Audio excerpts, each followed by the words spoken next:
Aksesuar Kerbin market düşüncemiz 704 32 Trov 2.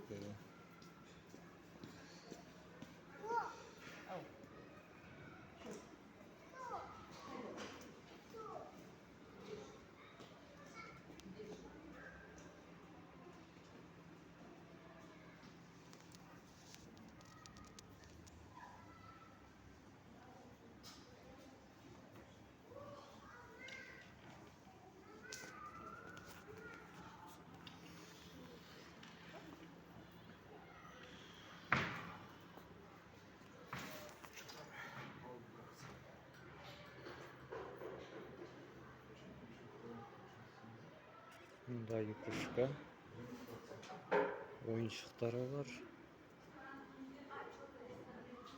Macağa batarya, ballar oynaydı yer. Şimdi ballar oynaydı bu jakta. Nabauti. Bu yerde Donier Şikin var. Nam bizim soru. Telefon aksesuar.